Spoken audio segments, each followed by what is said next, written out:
On Imagineer podcast, we've had the opportunity to chat about so many projects across Walt Disney World, Disneyland, and select attractions around the globe.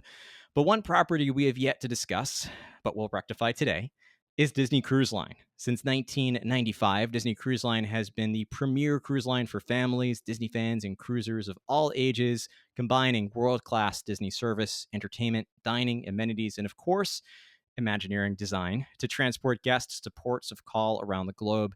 Today, Disney Cruise Line's fleet consists of 4 ships: the Disney Wonder, Disney Magic, Disney Dream, and Disney Fantasy, with the 5th ship, Disney Wish, setting sail this summer on its inaugural cruise.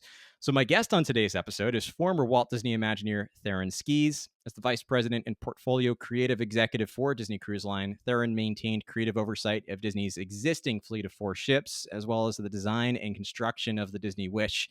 In previous roles, Theron also developed such projects as Disney Springs, including Jock Lindsay's Hangar Bar, the expansion of Walt Disney Studios Park in Paris, the upgrade of Tower of Terror at Walt Disney World, and much more, all of which you can learn more about in previous episodes of Imagineer Podcasts. Needless to say, this is probably the longest introduction I've ever done for a guest, but I'm very excited to chat about Disney Cruise Line, and welcome back, Theron Skees. Theron, welcome back to Imagineer Podcast.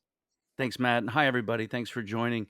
I've been really looking forward to this because I'm a huge cruise fan, and the opportunity to work on Disney Cruise Line was a kind of a once in a lifetime dream to be able to do that. So I'm really excited for this. Absolutely. I'm excited as well. For those listening to the podcast, this is a live discussion too. So we're getting questions from viewers who are watching on Facebook and YouTube. I would encourage you, if you're not following Imagineer Podcast in those places, but listening to this podcast episode, to go back and make sure you're following there so you are able to participate in live discussions like these in the future. So we're going to get to any questions you all have. Feel free, as I mentioned, to leave them in the comments, but I came prepared with questions of my own as well because I had so many questions. Disney Cruise Line is a topic I haven't discussed yet on the show, and there's so much to uncover. So I want to start just by discussing Disney Cruise Line as a whole. How does, in your experience, Theron, Disney think about the cruise experience relative to both other cruise offerings that are out there and also relative to other Disney park experiences? Well, I think you nailed it on the head actually in your question is that other cruise lines don't have the advantage of hotels and theme parks and a really deep portfolio of intellectual property and storylines to play with. They also don't have, many of them, a very rich history of entertaining guests and the type of brand that builds that equity with families, the feeling of safety and trust. So I think in a sense it made perfect sense for Disney to move into the cruise industry because the brand just kind of begged for it.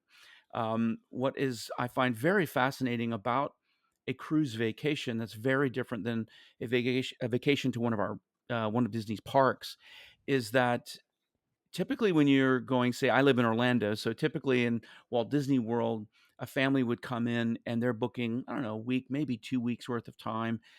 And I know you've done this before, Matt, as well. You're getting your fast passes, your dining reservations, and you're here and they're there, and you're Epcot and the studios and Magic Kingdom. And as fun as it is, it can be exhausting because it's so big, you're trying to do so much. And what I've heard back from guests when I worked on the cruise line, Disney cruise guests, is it is so relaxing to be immersed in the brand for a substantial amount of time, right? I used to always tell my team, nobody goes to Space Mountain and stays there for 7 days, That's right? right. But there are plenty of cruises that are 7 day cruises, and you immerse yourself in that brand for that period of time, and it's a really different experience.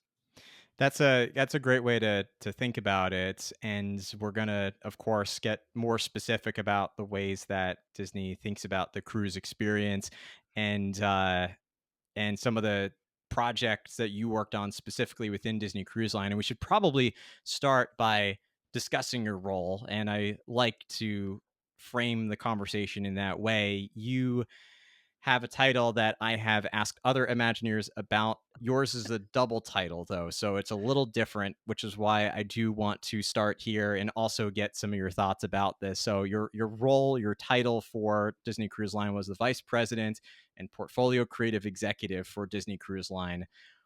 In a nutshell, what does that mean? What was your role? What does a vice president or portfolio creative executive of Disney Cruise Line do? That's a great question. What's interesting is if you were to look at the look at my business card, it didn't say vice president, it just said creative portfolio executive. And what I find interesting is with that is that worked really good in the Disney bubble, but when you're working with vendors and you hand that to them, they say, "Portfolio, can you tell me about these stocks? Because, should I go to bonds or should I stay with securities?" And I'm like, "No, no, no, no, no. Portfolio is," and you end up explaining yourself. So, now that I'm no longer with Disney, I run my own business. You can see that you needed to put the term vice president in front of that because others begin to understand that a lot easier. So Right. I started the role in 2016. I had literally just come off of Disney Springs, and was really honored to be able to take that kind of a role. And a portfolio executive in Imagineering terms was literally, you think about it as Walt Disney World as a portfolio. You think of um, uh, Euro Disneyland, right? Disneyland Paris as a portfolio. You think of Asia as a portfolio, et cetera. So the way that Imagineering set it up was that there was a senior executive, creative individual who was kind of oversaw that, was the key partner with the operational leaders. And then, of course, so if I was creative, there was also a delivery senior executive. And in a sense, we were kind of like that little two headed monster there. And in a sense, we partnered daily with the leader of the operation. So we worked directly with the president of the cruise line, of which there were four during my time there. A bit of a rotating door there as Chapek took over, and some other changes happened, which, as you could imagine, makes design quite difficult when the leader is changing like that. But that's basically what the role was: overseeing all creative and partnering very closely with the operations team. So at the time, there were the existing fleet of four ships. We were initially going to be designing two new ships. So it was on the same type of schedule as the Dream and the Fantasy. And then sometime after I started, I think it was within the first year, it was surprise. We're going to do three ships.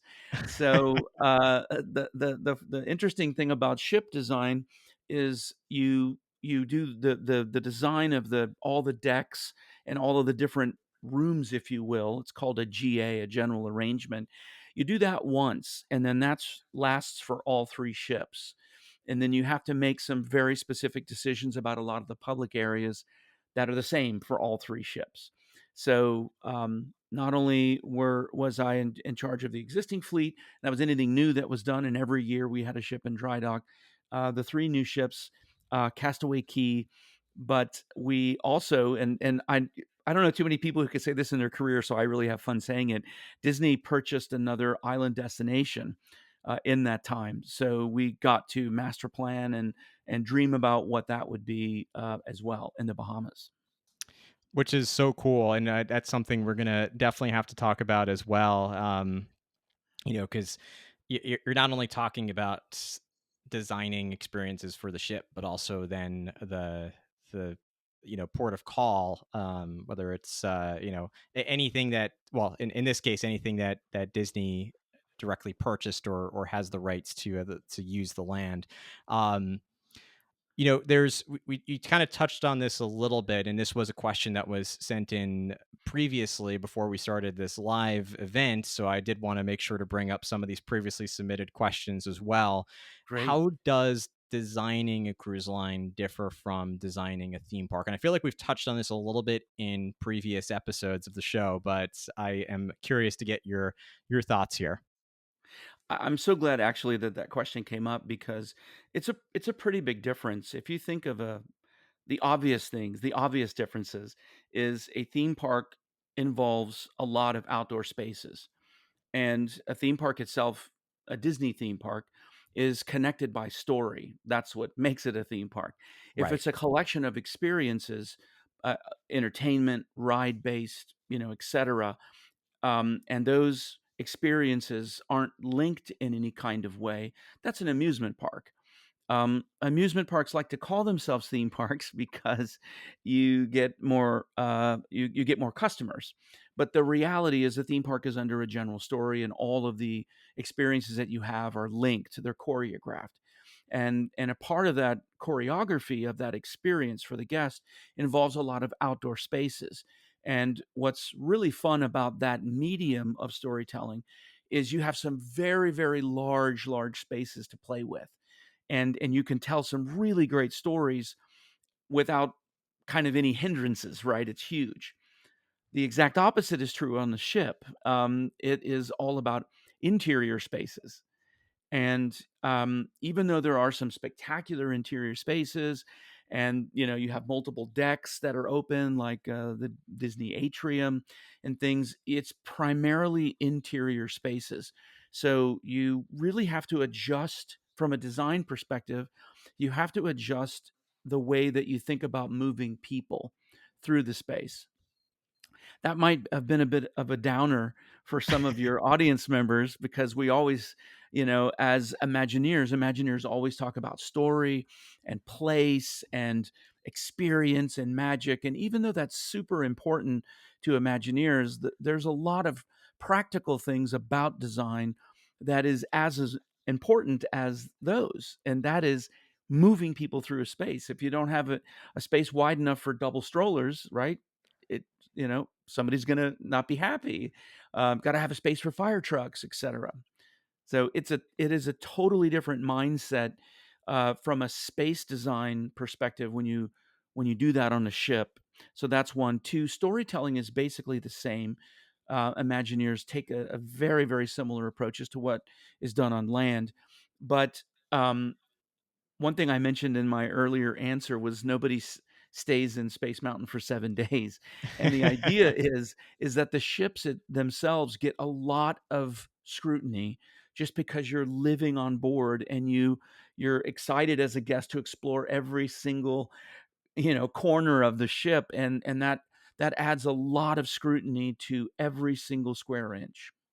Yeah, it really does, and is worth mentioning that point, or kind of hitting on that point that you don't live in Space Mountain for 7 days, but you are going to be really living in the ship for a while. So, I know in that previous conversation we talked about making sure that you're not that you can enjoy and be immersed in the story and have these entertaining experiences, but you also need time to be able to say, I need to step away, and even beyond just going back to your stateroom, be in a space where you aren't necessarily being thrown into a story, a story driven, Right. still a story driven environment, but more of a passive story driven environment for that period of time.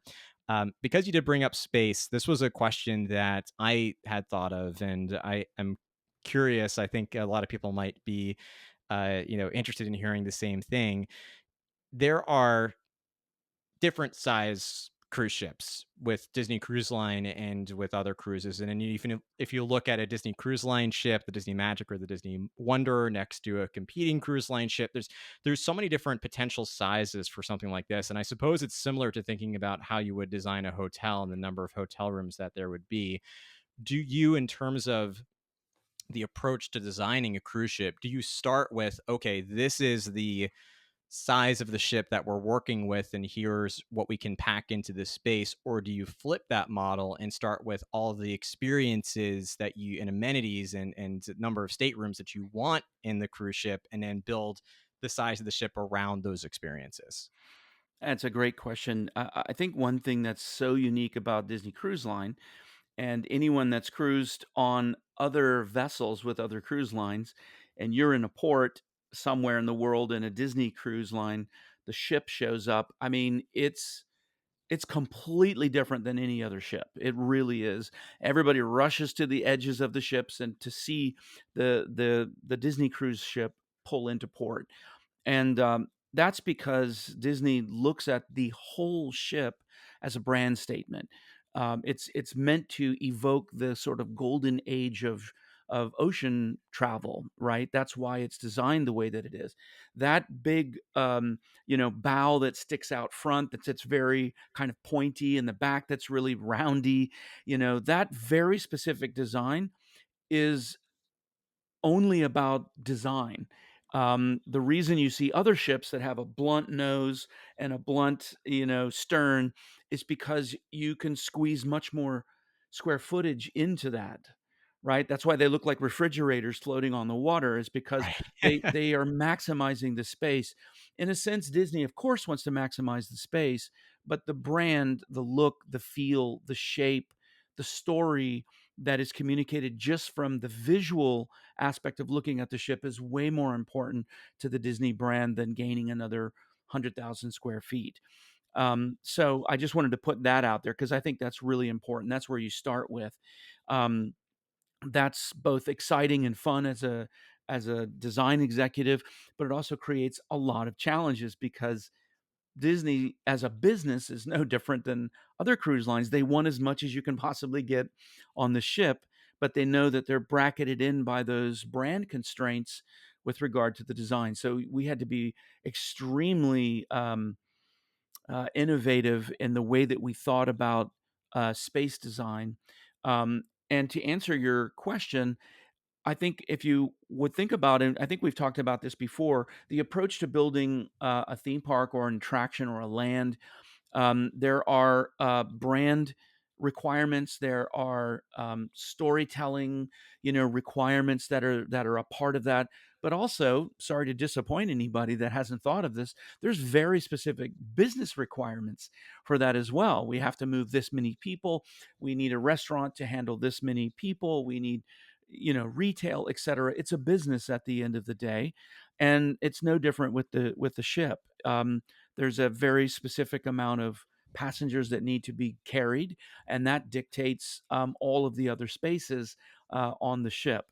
And it's if you don't mind, I'll just, at the risk of talking too much, No, this is I'll, great. Keep going. I'll go one more, which you kind of hinted at in your question. I think your audience might find this interesting. Um, we the Disney Cruise Line started with the Magic and the Wonder. Those are quite a bit smaller ships. I'm going to sure get the capacities wrong. It's been quite a few years now. I think those are a little more than 2,000. Then you move into, no, I'm sorry, 4,000. Then you move into Fantasy and Dream. That's like 6,000. Um, no, I'm getting that wrong. We'll Forgive look up me. the data after and plug it into Forgive the me. show Yeah. notes. The 2, classic ships, as they're called, have a quite a bit, I think it's around 2,000, quite a bit smaller capacity. Dream and Fantasy up the capacity by quite a few tons, and I believe are into the 4,000 range, and, north of 3, and all of the new ships will be in that range as well. They're around 4,000, I believe.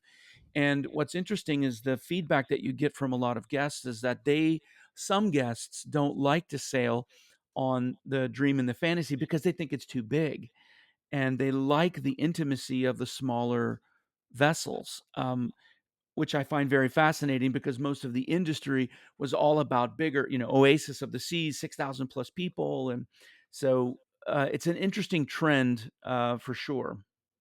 Yeah, it definitely is. There's a few things to extract from this, and I want to go back to the point about the it just slipped the top of my head. So I'm going to go to another point 'cause I'm going to pivot. Jason, there was two things I wanted to go with and I totally forgot one of the questions I was going with. Jason submitted a question which I'm going to add to this as well. So he asked, what do you consider to be the most magical about Disney Cruise Line, the most magical thing about Disney Cruise Line? And I imagine part of that is the Disney name, of course, being associated with that. And you can see the characters on board, but going a layer deeper, what do you consider to be the most magical about Disney Cruise Line? Or maybe even, going back to our first question, what are the specific things that make a Disney cruise different? Wow. We could probably take the rest of the show just talking about that, but I'll be focused here. I think Disney Cruise Line is really caters very, very well to Disney fans. And I mean, there it caters to everybody, even adults without children sail on Disney Cruise Line because it's a really great experience. The food is very, very good, the entertainment, very, very good. The, retail, the service is second to none in the industry. The service and I know I benchmarked every single cruise line, 8 different sailings in every single region of the world before we started design on the Wish, just to understand what was out there. So the experience is fantastic. But when you think about fans, Disney fans, people who really love the brand, when you're in a theme park, a land-based experience, you're literally going from place to place to as I mentioned before, the pace is very different. Not that it's bad, it's just very different. The service you get because of that, because you're not in a place for very long, the service is good. It's, should be. It's Disney service, but it's not like you get on the ship. So for me, if you take your Disney glasses off for just a second and you think about it in terms of the industry of themed entertainment design is about really two things: escapism and play, right? Play as a group is so important as a human being, and escapism is massively important. The world and our individual lives is often place that we need to escape from, to get a break from. When you do that in the parks, it's you get the escapism, you get the play, you get the fun, you get the fantasy, but there's a pace to it. You don't have that on the cruise line. And instead, you get this more fully immersive, completely encompassing, all Disney, all the time kind of experience. And that doesn't mean Donald Duck dancing in your face. It doesn't mean that. It means all of the great things that you love about Disney is like on steroids. It's magnified. The service is amazing. You build really great relationships with all of the crew members on board. You get so much more intimate time with experiences on board, with characters, with your family, with a group. So it's kind of like escapism in play, but really maximized to the best possible level. That's a great way of putting it, and you should be a salesperson for Disney Cruise Line in addition to doing the Imagineering because you sold me on that for sure. Christina sent in, by the way, this is what's great about going live. You have people fact checking for you. So Christina Awesome. said that according to the Disney Cruise Line news site, the Dream has a 4,000 guest capacity and Okay. 1458 crew. Okay. So I got there eventually. Thank you very much for the assistance. it's hey, it's I'm a Disney fan, and I pride myself on knowing a lot of facts and statistics, and half the time, even in a podcast episode, I totally misquote something. So, but you did get there. It's nice Um, to know that we're human. that's true. Um, the actually a great question from Alan. You and I talked a little bit about the in the beginning before we started, before we hit the live button, before we started officially recording this episode, a little bit about seasickness and so that's one of the reasons why I haven't cruised yet, but I think Theron, you kind of convinced me I need to. And others have convinced me as well. But Alan asked specifically about the stability of the larger ships with regards to rocking motion. And I'm gonna again dive a little bit deeper into this question as well. So so are the larger ships steadier, and I think in general they probably have less motion than the smaller boat. A little boat in the water is going to be a lot more rocky, and so the larger ships probably have more. But what else does Disney do to, from an Imagineering perspective or from a design perspective, to ensure a smooth sailing experience for guests on board to the best of their ability? Sure, and I'm glad you added that because I think any ship, when you're having experience cruising, um, you're contending with a natural source, right? And even the captain of the vessel, she may be the best possible captain of her age, of her time, but there's just only so much you can do when the wind and the waves act a certain way. So that aside, You're right that the larger ships have additional stability. Some of that, and I'm not a nautical architect. I just play one on TV. So, um, the larger ships, because of their weight, have a sense of stability, and they're not moved as much by smaller or by waves. Let's say it that way.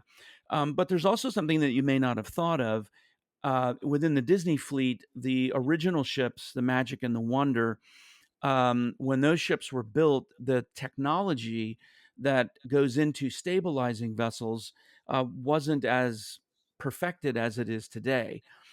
So on the newer vessels, you get a lot of stability, engineering, if you will, that's built in. Even the hull shape, hull design, the not to get too detailed, but the Magic and the Wonder are exactly what you would expect. There's a long shaft and a propeller, or sorry, a screw at the end of it, and that's what turns and that's what propels the ship.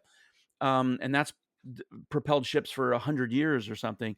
But with the moving and everything, those things sometimes vibrate and they create vibration in the ship. The newer vessels don't. They actually have what is like an outboard motor. That sticks out of sorry here we go sticks out of the bottom of the hull and actually turns and has the screws built into them. So very much like your ski boat or whatever. Very, very interesting stuff. So the ship is very, very stable. The other thing is, last comment, is that the technology on board the ship can do so much, can see so far with radar, that they do a really good job predicting where things are coming, and they can actually change course to avoid choppier weather and that kind of thing. So quite a That's a few great ways there. Yeah, that's great. I love that there are so many different ways, and I know that the technology is going to continue to improve over time. It's the same thing with air travel. You design airlines and not airlines, aircraft to better navigate air turbulence and be able to detect weather and have more stability in the design of the actual craft. It's a very similar philosophy that's involved there. I did remember the question I wanted to go back to. Sometimes it takes a while. Dad brain is a real thing for me these days. I used to be much more quick on my feet, and now it's a little harder for me to get to that question I was thinking of. So the I think it came up from the idea of magic. There's all these great names of the ships, and they're so simple and they're so profound. The Disney Magic, Disney Wonder, Disney Fantasy, Disney Dream, and now Disney Wish. How does the Imagineering team work through the process of deciding on a name? And it's almost like writing a title of a book. Like, do you start with the title of the book, or do you write the book and then decide what the title is? So how do you, at what stage in the process do you decide, okay, this is the Disney Wish? Well, I know that the if you think of Disney Cruise Line being around for over 20 years, the history of naming the vessels and creating the styling and the brand kind of look of the vessels, as we talked about, um, to make it uniquely Disney, you would want to name them alongside all of the brand identity that you would imagine with Disney. So when you start to mention those words, dream, fantasy, wish, magic, wonder, all of those things uniquely associate your experience as a guest with a Disney product. So I think that from a marketing perspective is really important, but also from a storytelling perspective is really, really important. One of the things that we did in 2016, when we were concepting the new ships, and I believe this has been released. If not, the lawyers will give me a call. But the our approach to naming and designing the three new ships was an evolution from what began. What began was, if you go to the Fantasy, which was the newest, the last ship that was released. There's a name of the vessel, Fantasy. There's a stern character. Don't ask me to remember what it was. There's a stern character. Christina, you have to get on that. And in the lobby, there is a sculpture inside the lobby, in the atrium rather, and then there's a design motif, and those are not always connected. well, the name, the everything. So what we decided to do, we pitched the idea to Iger that what if we connected all of those? What if the name, the design motif of the ship, the stern character, and the sculpture in the atrium all tied in together and reinforced the theme that the name itself generated? And they loved the idea, so that was the direction that we went. So when you're on board the Wish, we took the idea of Wish and completely unfolded that and we collected IP from all over the company that would fit within the idea of Wish. So everything on board really embodies the Disney brand idea of what Wish means. So if you're thinking in your head and you're thinking ahead to the next couple of years, when the names of the other ships get released, you'll remember this podcast, I hope, and you'll think, wow, that means you changed some spaces on the subsequent two ships to accommodate the new names. And the answer would be yes, because we wanted each vessel to uniquely embody its own experiences. In fact, we can talk about this too, but we also during the almost 5 years that I was there, when we went to the dry docks, we were replacing spaces with unique spaces. So, Tiana's place, for example, on the Wonder, that's unique. It doesn't exist anywhere else in the whole fleet. It won't, unless somebody changes their mind. But the original leadership, everybody wanted to create unique experiences on each of the ships, just like in our theme parks. There's a big difference between Epcot, Animal Kingdom, the studios, and those differences, those unique stories and experiences drive guests to want to experience every single one of them. So our pitch to the company was, let's do this with the vessels. Not only do you have the magic that travels to Europe and you can go for those destinations, but there's also unique aspects of the magic that you can't get on any other ship. So I was really excited that our team was able to introduce this idea to the company and then follow through with it. It's such a brilliant idea. Christina said Dumbo, by the way, so Christina came in again with the right Yes, answer. that's awesome. Um, but, no, I love that, and this was a question that was submitted previously and one that I should get to as well. It kind of, touches on that last point that you made. There are, constantly Disney Cruise Line is adding more ships, and there's a pretty large gap, pretty large period of time between when these ships are created. And so you talked a little bit about the sort of the story driving some of the things that are unique that you might only be able to get on certain ships. But how does Imagineering decide, okay, these are the things that we should keep and replicate, and maybe it's some design changes here or there, but the stateroom design, for instance, like this is something that we should keep the same or we should alter it, or at the front of the ship we always have a deck that faces this way, or is designed this way. Long story short, how do you decide what are the things that you're going to sort of replicate and maybe make tweaks to versus the more substantial changes or additions that you're going to make to the fleet? I think one of the overall unique and really positive aspects of the Disney company is that the process that you just mentioned is looked at through multiple filters, right? It's not just a business filter that says, we need to make more money, so we need to change the space, or at Right. least it never was. I can't vouch for the way it is today, so I'm sticking with what I know from my tradition with Imagineering and with Disney.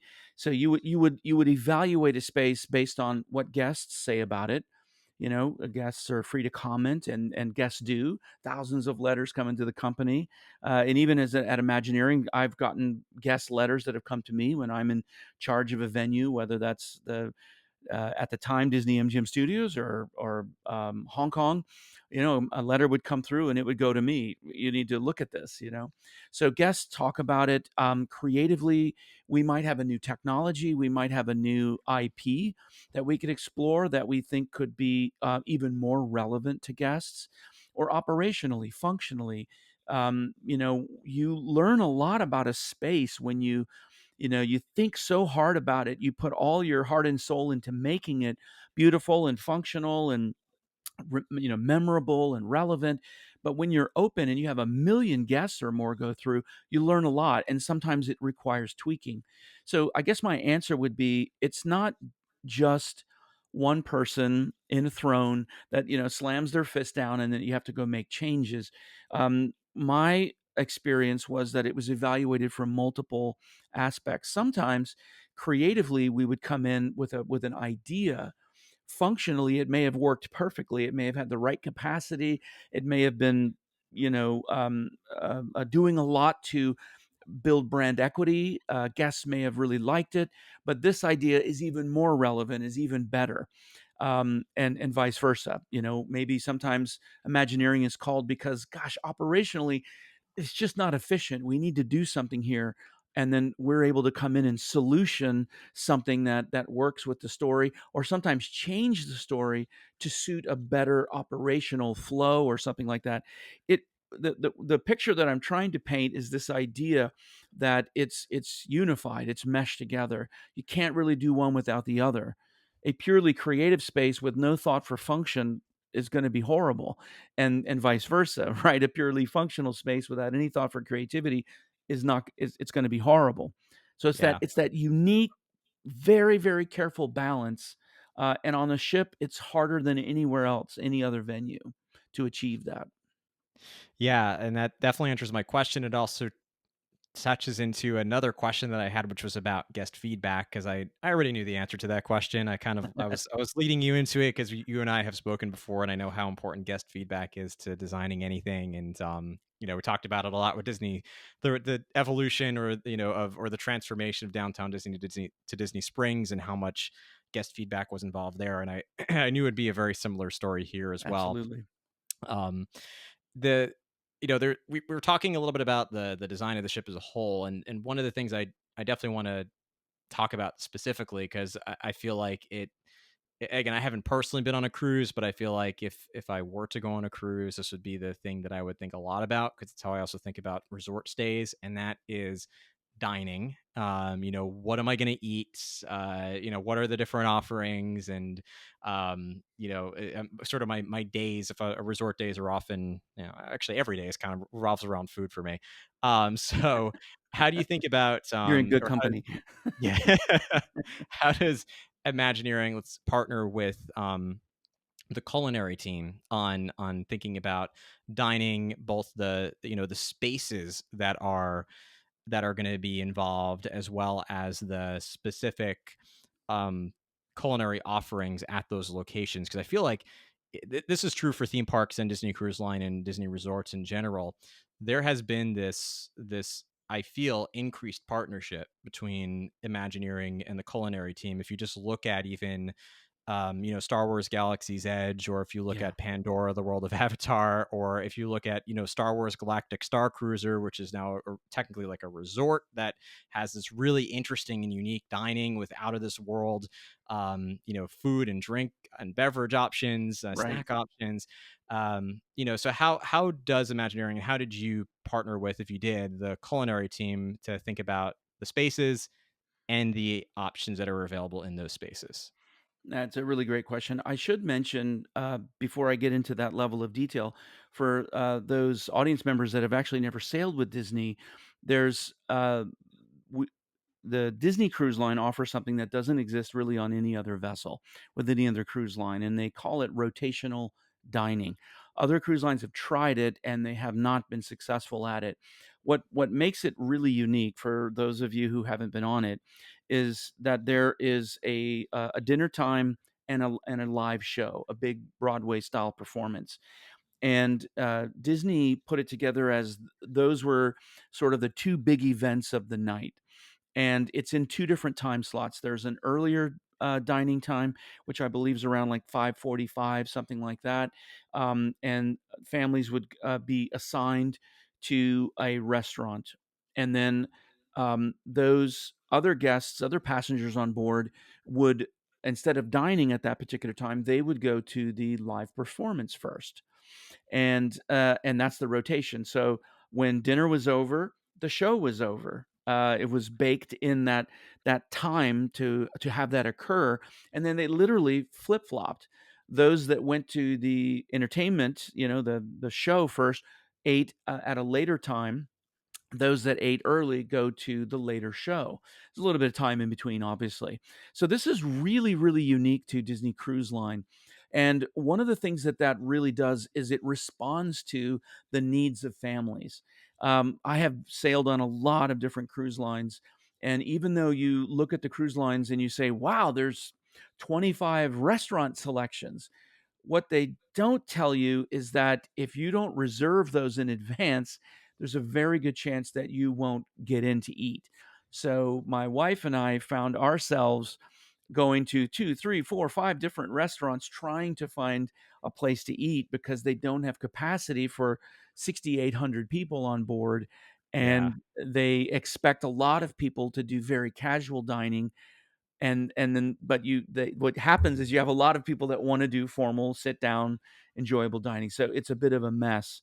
So that's the uniqueness of Disney, but I should say, yes, there's an enormous amount of collaboration with the culinary team. They do what they do expertly, and the Imagineers do what they do expertly, and oftentimes and the trend, certainly that found its way onto the new ships was to build some dining venues with entertainment, right? So if you remember the animator's palette, right? You're on board and you have this amazing animation show going on. Crush the Turtle comes and talks to you while you're dining. I mean, it's super cool. Well, that idea of an entertainment dining experience was so popular that we obviously took that and moved that onto the new vessels as well in all new designs. So very different from what you'd find on other cruise lines. It is very different, and you definitely brought up a couple of great points there.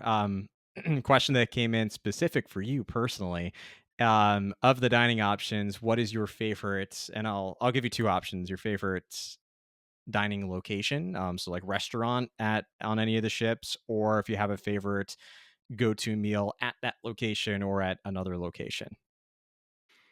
When my children were young and we were sailing, I would probably say Animator's Palette because it was amazing and the kids were so engaged. And when the fantasy and the dream came out, the kids had a placemat and they could draw their character, whatever they wanted on there, and then they would turn that in, and Disney would turn that into an animated moving character, your crayon drawing. And there would be a big parade on the screens of all of the characters that the kids drew. It was really, really fun. Now that my kids are all grown, in fact, I have a grandbaby being born this month, believe it or not. Um, Congratulations. Thank you so much. I think one of the areas that we love a lot is Palos, but Palos for brunch. Amazing, amazing experience, incredible brunch. It's at the front of the ship, so you see, you have an incredibly good view. I would say that, and I'm not giving you one, right? I'm giving you a variety. And then lastly, I would say Remy's is absolutely amazing. That's a 2 Michelin star chef, um, and what you pay to eat there, you do have to pay an upcharge. I'm not sure what it is now. I think it's $90, maybe something around there. But for a Michelin star, 2 Michelin star experience, and the entire thing is based on ratatouille. It's really amazing. I feel like that would be my favorite place as well because I love ratatouille and I'm willing to Yeah. pay extra for really good food. So I'd be all in for that experience. Um, I do want to talk about one experience specifically. I feel like I've said that 3 times now. But one experience specifically that's aboard the Disney Wish, and I feel like I sense Disney Cruise Line heading more in this direction. Disney's calling it the first ever Disney attraction at sea, which is the Aqua Mouse. Um, so how did your team think about taking previous experiences on Disney Cruise Line and now delivering, what's considered to be the first ever Disney attraction at sea? And I know you're not on the team anymore, but where do you sense, you know, Disney might go next beyond that. Well, I one of the big things that, the company talked to me and our the initial team about was we really want to innovate. It's at the time it would have been 10 years between fantasy and the wish. I think it was about 10 years. So in ship terms that's a lifetime. Yeah. So we were our kind of mandate was how do we really move our own needle, how do we really innovate versus the existing fleet, how do we take the unique aspects of a Disney experience at sea, which is unique than other ships. The way guests move on board a Disney ship is very different than the way that they move on other ships. And how do we innovate versus the industry? There's a lot of things going on in the industry, personal assistance, lots of technology, opening doors with your smartphone, a lot of that kind of stuff going on. So we had a pretty big gauntlet that was laid in front of us to really find that innovation. That's kind of a Disney heritage, right? And certainly that was true with the classic ships. It was certainly true with the Disney and the fantasy, with the Dream and the Fantasy. It will absolutely be that way with the Wish and the consecutive sister ships. Um, Attraction at sea. I think that there had never been the technology available to really do that before. Um, and when you think of the um, attractions, if you will, that are on the existing vessels. They're all about enjoying the outdoors. The ship itself, as I mentioned, is mostly indoor venues. So when you take the aqueduct, for example, and you have those clear slides, it's about recognizing I'm high up in the air and I'm above the ocean and I'm flying kind of in this, sun and fun, and that in itself is really really cool, and nobody had really done that before. They're all enclosed tubes, so that was pretty brand new. But I can tell you the Aqua Mouse is going to be amazing. It's uniquely Disney. It's tied into, as the name suggests, the core character of Mickey and Minnie and all of their friends, and I believe that it's going to blow people away. um, what will come in the future, iterations on that, we'll have to see. We had a whole lot of ideas on the board, so it just depends on how all those come together, and it probably depends a lot on how well Aquamouse is received, right? I'm sure it's gonna be received very well and just be the beginning of what is to come. One of these days we'll have a Tower of Terror on a Disney cruise ship. I don't think the vessel could survive the weight of that, but it's something, maybe Well, a virtual experience of some kind. and when Um, thinking of stuff that's on the, outside of the ship, yeah. and you look in the industry, I mean, you've got a roller coaster, you've got a go-kart track, you've got, one of the ships has these arms that goes up, and it's like an observation, and it's gotten kind of crazy. When you sail those ships, what you realize is that weather prevents you from using them most of the time, Yeah. and the capacity is so low, you end up, sometimes if you're on a ship with 6,000 people, they're never gonna there's a high likelihood you're not gonna be able to do that, right? So, just like Disney's not in the roller coaster races, "Oh, Six Flags just built the highest, fastest wooden whatever." Disney has never been in that race, they're a different breed, and it's the same way with the ships. You don't wanna clutter the deck with a whole bunch of tubes and, all of this crazy stuff, go-karts. So it really is a fine balance of how do you find innovation in a way that preserves the brand experience, outside and in. It doesn't make the ship look sloppy. Yeah, that's very true. And it's a good point to bring up as well. You want to make sure that everyone has the ability to experience these things if they want to and not have to wait all day just to experience that once. One area we haven't talked about, surprisingly, is we talked about dining, we talked about design, we talked about, basic design and the name, and now areas of activity and play. We haven't talked about sleeping. There's, you're not only paying to board the ship, but also sleep on the ship. And there are all these different options that are available for staterooms. And so, how does your team think about the design of the staterooms? And if I'm correct, I believe that Disney, from the very beginning, has thought differently about stateroom design compared to other Disney cruise ships. I'm sorry, to other cruise ships as well. That's right. Yeah, for the longest time, if my memory serves me right, I think this was true of started with the classic ship, so with, the Magic and the Wonder, the staterooms were, much more generous in size, and the flow was considered, and the interior, of course, was finished in that classic way. It really made ripples in the industry, and the dream and the fantasy followed suit with that. There was some really cool technology like the virtual portal inside, and of course that was copied, just like the names of the Disney ships are copied. Carnival's got a dream and a fantasy and everything. But I know it for the Disney fans, everybody giggles because it's like, yeah, right. It's not a Disney dream.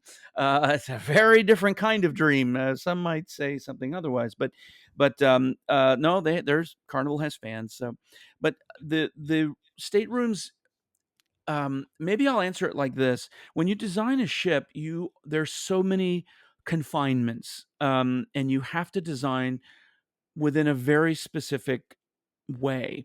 So, for example, all of Disney ships are Panama Canal um, able. They can pass through the Panama Canal. Some of the larger ships that you see, like Oasis of the Sea, Royal Caribbean, for example, that's called Pan X. It cannot go through the Panama Canal. It's too wide, it's too tall. So, because one of Disney's criteria was that all of the ships would need to go through the Panama Canal, that immediately minimized how wide we could be.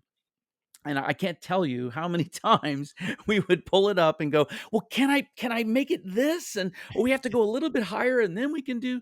And then there's some bridge somewhere that somebody smarter than me knows in the world that the ships all have to pass under. And there's a limit of height. If you could believe it, in the world, there's a bridge and it limits the height of the ship, of every ship that goes under it, if you want to go in that space. So we had a maximum height, we had a maximum width. We didn't want to go over a certain weight, etc. And what that does is it limits what you can do on board. So we got really scientific on the Wish when laying out the staterooms, and not to get too complex, but um, the one of the big problems with the Titanic, sorry to bring that up on a cruise discussion, was that there wasn't enough lifeboats for the passengers on board. So, one thing that is a Coast Guard requirement is you obviously have to have spaces on lifeboats for everybody on board. So, what that does is every deck is broken into zones. When you get on board, you do your lifeboat drill. That's the zone for the lifeboat that you go into. So, in some ships, will just design the decks with staterooms and put the staterooms however they fit. And what you end up with is some strange sized rooms, or you may have, for example, tried to book a Disney cruise before and you saw online that there was a room available that fit four people. And you called them and said, "I want my four-member family on that deck, on that room." And they said, "I'm sorry, we're only allowed to have two people in that room." And you've gotten frustrated and you said, "What? It says four. I don't understand." The challenge is that on and not throwing shade on anybody, but what I discovered was that those rooms were designed to fit, and sometimes they were done so without consideration for lifeboat capacity. So if you think about it from a business perspective, Disney is not selling two berths in that room because the lifeboat for that particular zone is full with the other rooms. So we took that calculation on the Wish and designed the rooms to maximize um, you might have a two-person room, a three-person room, a four-person room, and you maximized all of that capacity for each lifeboat zone so that you could fill all the rooms. So we're doing good business, and we're not creating frustration for guests when they see a four or five-person room and you can book the whole room. So I think that's really important. We brought quite a bit of innovations into the rooms.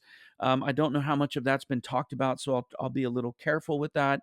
And then I'll also say, and you can see all this on the videos of the Wish, that I don't know if it's actually said this way, but if you go back and look at those videos, you'll see that there are different classes of suites now. There's a two-level suite that's there. There's the funnel suite, which is there. I think it's probably named something really cool now, but that was our working title, was the funnel suite. And you not only have the Roy and Walt level, but you then have the double deck, two floor, and the suite. So some really really great changes there. You'll also see some thematic changes to the rooms that are really really fun. Again, that tie back to that overall kind of motif. So it really is the best of Disney Cruise Line. So exciting. I can't wait for everyone to see it. And I know it's coming out this summer, assuming that nothing else happens in the world and that it can set sail Right. this summer We have because you to put never that know. caveat on everything now. I do. It's always a disclaimer. It's assuming things, even my own Yeah. trips, assuming things go according to plan. This is this is what my plan is. Speaking of plans, I have a couple of wrap up questions. So first up, personally, what are you most excited for people to see with the Disney Wish Um, that there's you an can talk about? yeah, no, I was just thinking I don't know that I can talk about this because I don't think it's been announced, but there's, where we put the children's space, the place for the kids is, I just think it's so smart. It's so connected to where the adults are gonna be, the access to this kid space and the way that we did that, I think I think moms and dads are really gonna be really super excited about this. The innovation that we created with the pools, I have this sketch in my file here of the first time I sketched it. Those of you that may have cruised before, especially with Disney, because there's so many kids, you know that if there is a little one has an accident in the pool, they have to drain the entire pool and clean it, and sometimes that takes up to 4 hours. So you end up with but that's the main pool, and there's only one. If you're an adult, you can go to the adult space, and you can, kind of laze around in the pool there. But if you're a family, you just lost access to the pool. So when you look at the videos and everything that have been posted online by Disney about the Wish, you'll see multiple pools that are now at different levels and on different decks. And we designed that very specifically for that purpose, right? There's kids and somebody's going to have an accident because that's the way, kids are. But now you're closing down only one of maybe say five pools. So you still get the interactive fun of playing in the water. There's just innovations like that I just think people are going to really love. The way that we explored IP on the ship, I think, is super special. I really do believe that the new dining that's on the ship is going to blow people away. Um, yeah, I have to say I'm pretty excited. It's hard to nail down one or two. That's a lot of things, but I mean, it's hard to just narrow it down to one thing. I know, but that's a great list of things to look forward to. And last question is a personal question. So, if you, well, the other one was too, but where is your favorite cruise? Either port or destination. What's your perfect itinerary for a Disney cruise? Well, I my family and I really enjoyed the Baltic cruise. That's probably one of my favorite places in the world is when you're in Denmark and Sweden and Finland and at the time we were in St. Petersburg, Russia, and we actually this was quite a few years ago took a flight from St. Petersburg into Moscow and got to see Moscow and the subways and all this stuff. There's just I just love that part of the world, and it was especially magical being with Disney. Every night is themed to the location, so you ended up with Russian dolls or Estonian old town, Vikings, and it was just really you know how Disney is, right? They just did it right. All of the entertainment was that way. They had special entertainers from the region that would come on board. I think it was a 7-day cruise. So you'd get regional entertainment from that area that kind of matched all the stories and legends of Sweden or Finland. And uh, it was super fun. That was my favorite. That's great. I'll have to add that to my list at some point in the future. When I decide to finally take the Disney cruise, and finally take a cruise, period, then I'll have to add that to my list at some point as well. Definitely. Um, but Theron, thanks for chatting with me as always. It's always so much fun. I wasn't sure exactly how long we could talk about the Disney Cruise Line, but I'm realizing I think we probably could have talked even more about it with all the questions that I had. So always appreciate you coming onto the show. And why don't you for those who are watching live or who are listening, why don't you let them know where they can go to find you, follow you, interact with you online or anything else you want to plug? Absolutely. Well, I run my own company now. It's called the Designers Creative Studio. You can find me on YouTube and LinkedIn and Facebook group called the Imagineering Insider. I'm also writing a book with a friend of mine called "How Does Disney Do That?" And we've started a Facebook page and a website because we're looking for people's stories about Disney and about how those experiences made them feel. So you could find me in quite a few different places. If I didn't say so, YouTube, Instagram as well. If you want to follow me, I work hard to try to put out a lot of videos so people can stay in touch and learn about the industry. And unfortunately, my client list has gotten so big and busy. I haven't been able to release too many videos recently, but you could find me in all those places. And that's just why I bring you onto the show. So you're forced to sit down and create content of some kind, if through imagining your Exactly. podcast at least. Yeah, people can't see it, but I actually have a shackle on, you know? Matt did that to me. I can't leave until the podcast is over. Well, we're gonna wrap it up now. Thanks everyone who's watching live for watching live and bearing with the tech issues that I had at the start because we're trying a new system, new platforms, and I'm a one man show, so it's really bound. Something's bound to go wrong one way or another. And Theron, thank you so much for joining as well. It's always a My pleasure. pleasure. There was a lot while we were